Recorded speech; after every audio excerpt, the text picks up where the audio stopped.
Good evening, you're watching Estuary News. I'm Hugh Riches. Coming up tonight, we'll have a roundup of the latest news headlines and all the latest sporting action ahead of the weekend. And I'll be reviewing the week's regional papers with my guest Margaret Pinder from the law firm Hill Dickinson.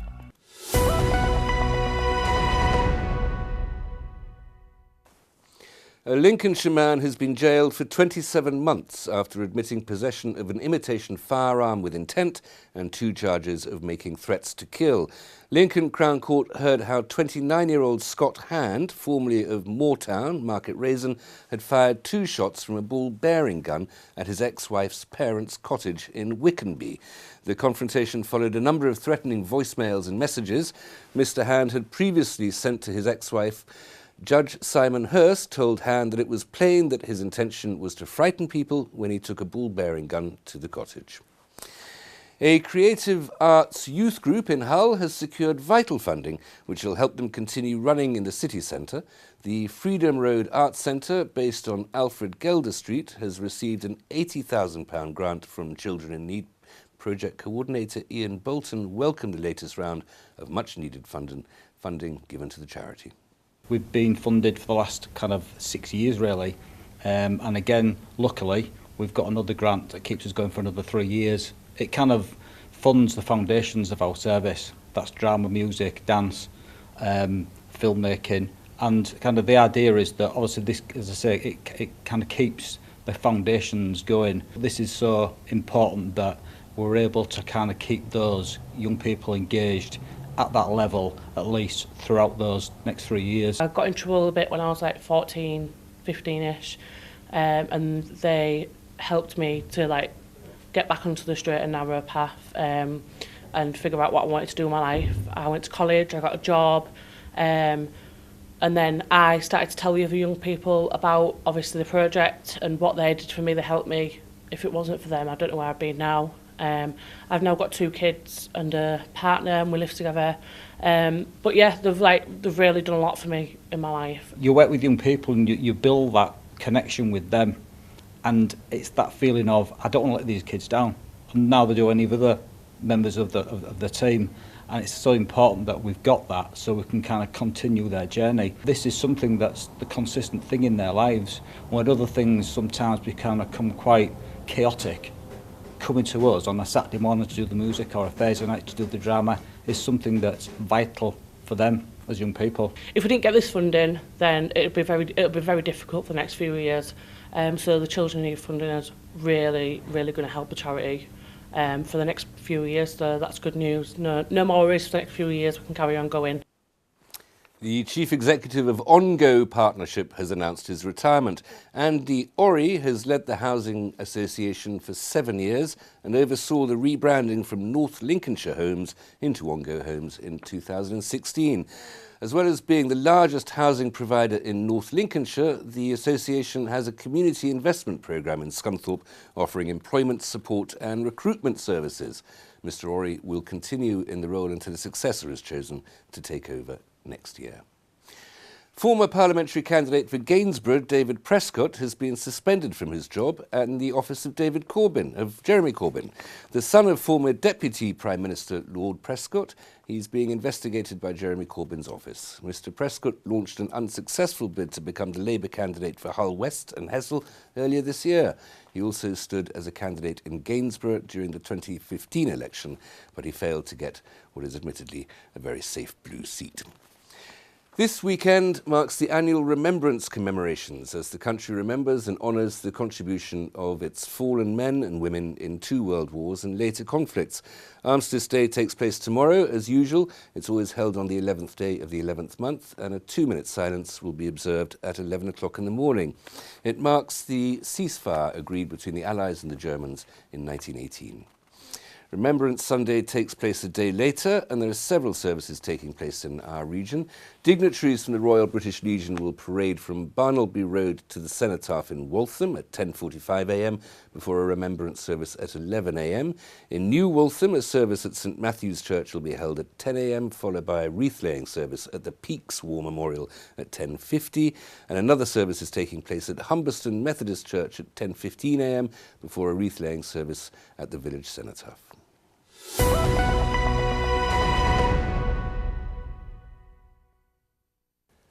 And obviously there'll be various other services going on throughout Yorkshire and Lincolnshire.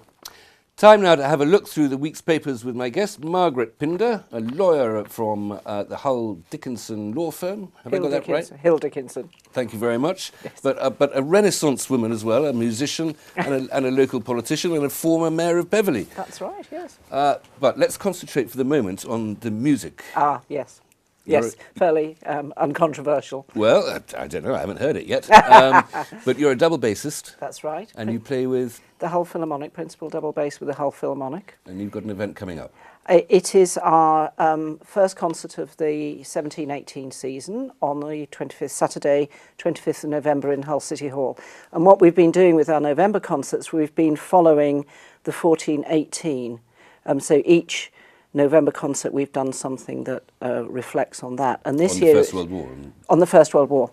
Well, in this year, we're actually doing the Year of Revolution. It's a Russian programme.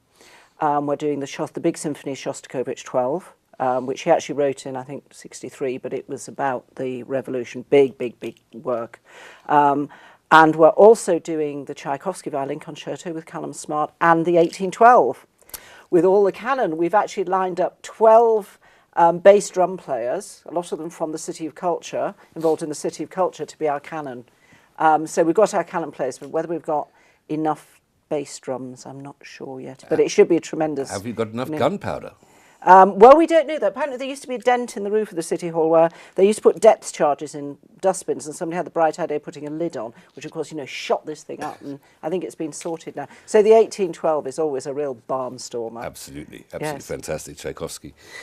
Now, City of Culture, we're talking about that, and we're talking about, Yes. I think, first of all, the Northern economy. Yes, this is the one that caught my eye, an article in the Hull Daily Mail this year, which is this week, which is about the investment in the north, and very specifically transport here, which it's described here, the two Hull MPs, Diana Johnson and Emma Hardy, who of course has taken over from Alan Johnson, who is a really terrific young MP. I think she's going to have a great career. She's definitely one to watch. And they talk about how travel in Hull and London is a tale of two cities. And I have to say, from my own experience travelling between London and Beverley and Liverpool, it really is quite extraordinary. But I mean, when you look at the figures for the investment, here it says Yorkshire region per head received £191 per person in transport investment, compared with almost, well, I mean, here we are, £1,940 per head. 10 times as much per head spent in London as there is in Yorkshire and, that's quite extraordinary. and the Humber. Yes. Why? Why is this remarkable? It strikes me as a very unfair decision. Yes. This is Chris Grayling, the Transport Secretary of State. Yes, quite extraordinary. Just announced £300 million for the new Crossrail. They've just about completed the east-west and talk about north-south. And then just after announcing that came North and said, well, really, it's up to you to sort it out. And wondered why people reacted quite badly. It's the chronic problem of underinvestment in the north. We are far too centred. The southeast just exerts this tremendous pull economically, financially, just so many things that we should be addressing. And there's a lot of talk about it in the Northern Powerhouse. One of the most fundamental things you need for a Northern Powerhouse is infrastructure, and transport has to be part of that. Here we've got, they're talking about having electric trains in the south, which of course are very non-polluting. Up here, they're either diesel or bimodal, which sounds a bit wrong actually, which switch between diesel and electric, but they're still going to be quite polluting trains. So we really are once again the poor relation in the north. But is that not because the southern economy makes money and the northern economy loses it? Well, if you don't invest and provide the infrastructure, it's a bit sort of chicken and egg, isn't it, So why really? do people, other than the government, with a redistributive tax system and all the other pressures on them, why do private investors choose to invest more in the south than in the north? Because they have better facilities there. I don't think they do. I think there's actually a reasonable amount of investment in the north, but it's very frustrating. We have hugely important ports. We're seeing Dover absolutely choked, and if Brexit goes ahead, especially a hard Brexit, that is going to become a nightmare entry into the country. We should be really directing trade up to certainly the Humber region ports, offer terrific facilities. We've got Newcastle, much smaller, Port of Tyne, but Liverpool, obviously, the Mersey ports there. you know, offering tremendous facilities. They will and all is trying need to, land-borne infrastructure to take, Yes. take British goods to be exported through those ports, those northern ports, Yeah. and foreign goods to be imported through them as well and But distributed around the country. If you look at the roads out of, you know, the links out of this region, it's really quite shocking. Oh, the train from Grimsby to Doncaster, the Transpennine to Press, is one of the most miserable experiences in travel that you can ever have. Yes, I'm well, I afraid. look forward to that tremendously. Well, another infrastructure story. Yes. Now, this is, you know, another one which is, that's a big story. This is a small story but with a big background. And this is in Alford these in are Lincolnshire. Homes, yes, 100 homes for Alford. And as usual, it's, you know, Alford, a very pleasant town. And as usual, we need housing. We know we need housing. And then but it's always a bit not in my backyard. And I think, again, it hits up the problem that we have of where do we put our houses. Well, the BBC was reporting last night that only 0.1% of Britain is built on. It's not that there's not space, there's not room, but I suppose maybe that NIMBYism is the answer to the question. Well, I think it depends. I mean, what tends to happen, I mean, I think we suffer from this in Beverley, is that where houses are places that are seen as attract developers because people want to live there. When actually a better policy is to spread it through rural areas. We'll have to like continue this. with that after the break, I'm Yes. afraid, Margaret. Okay. Join me then after the break when we'll continue our review of the week's papers and we'll have a roundup of all the latest sports news.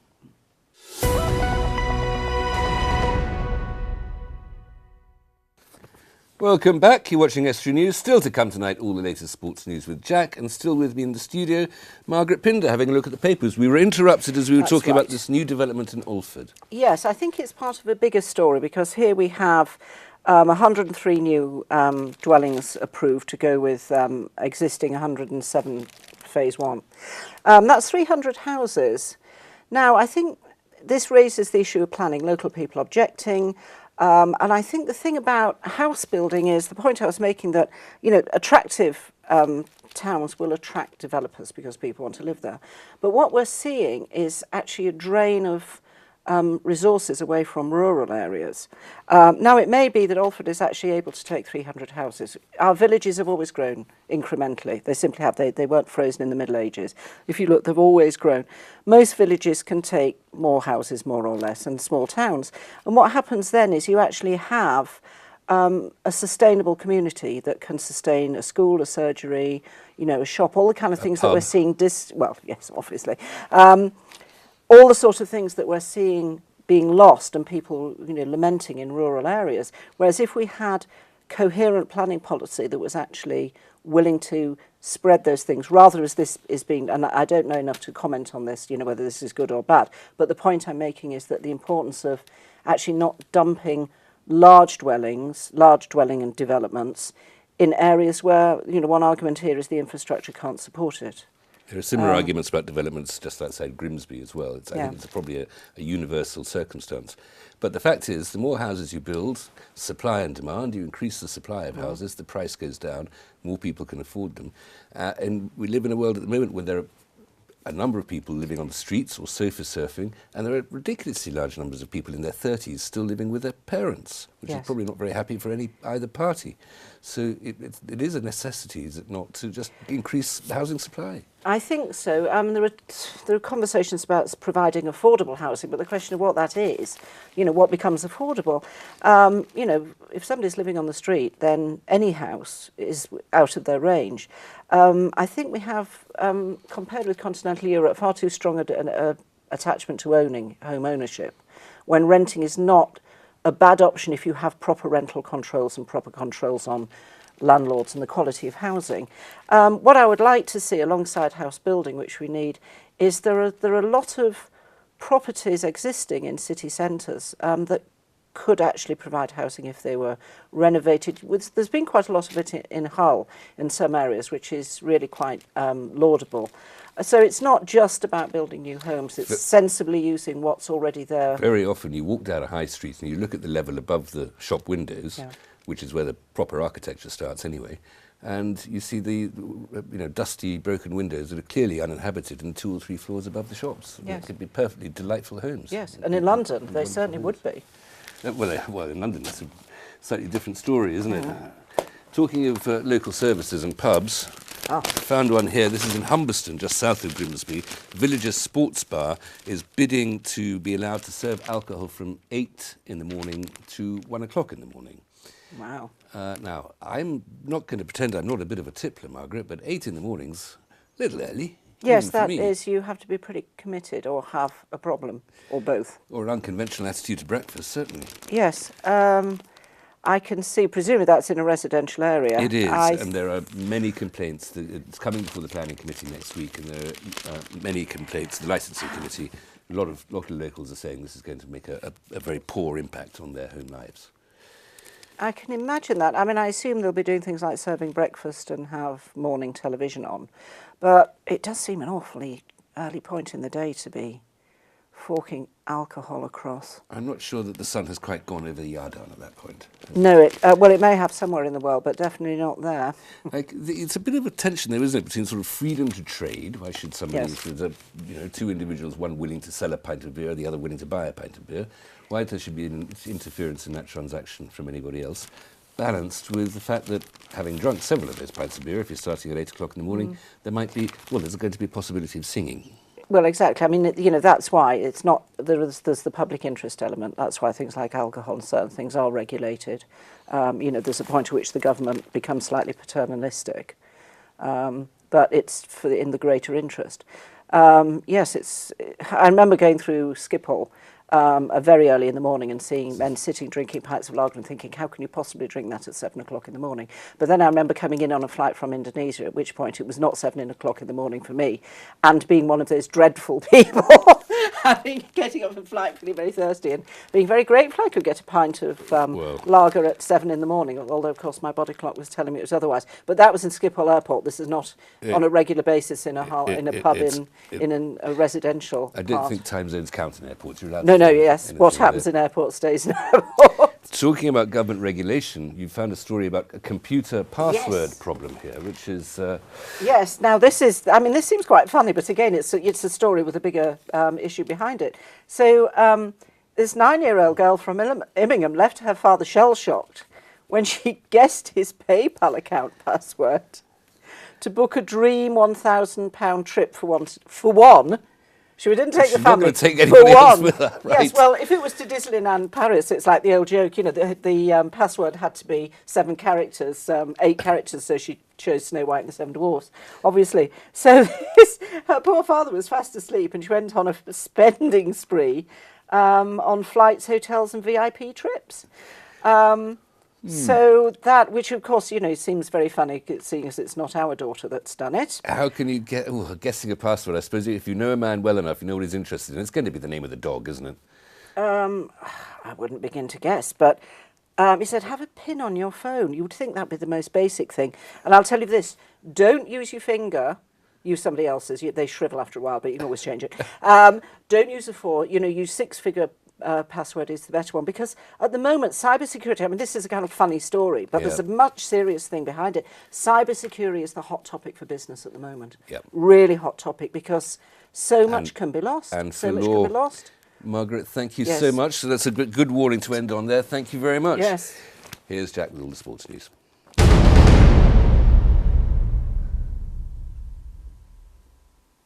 We'll start with the football. The draw for the third round of the FA Youth Cup has been made today.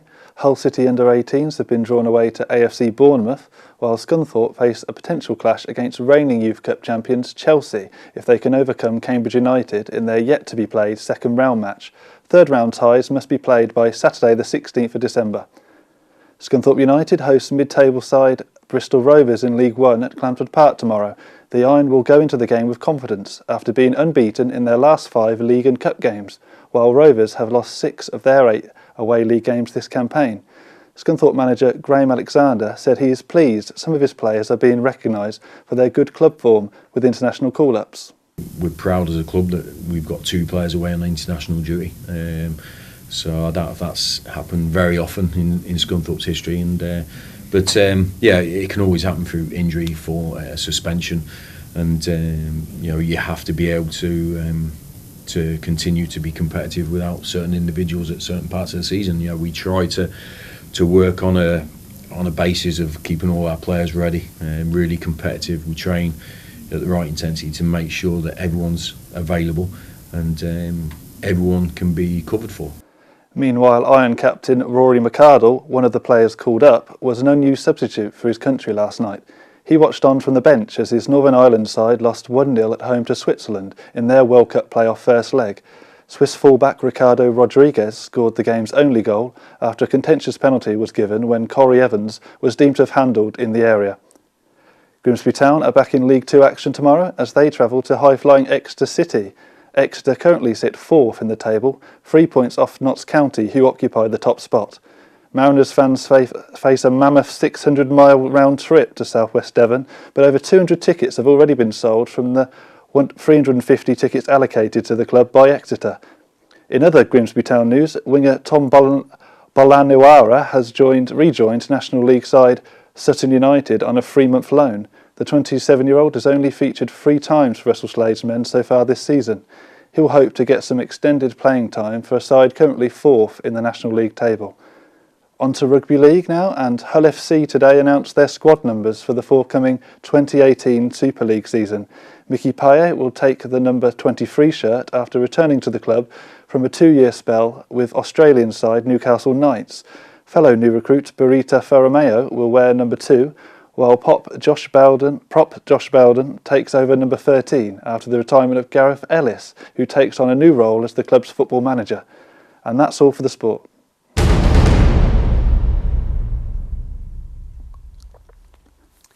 That's it for tonight. If you have a news story, then please visit our Facebook or Twitter pages. Email news@estuary.tv. I hope the details appear below me.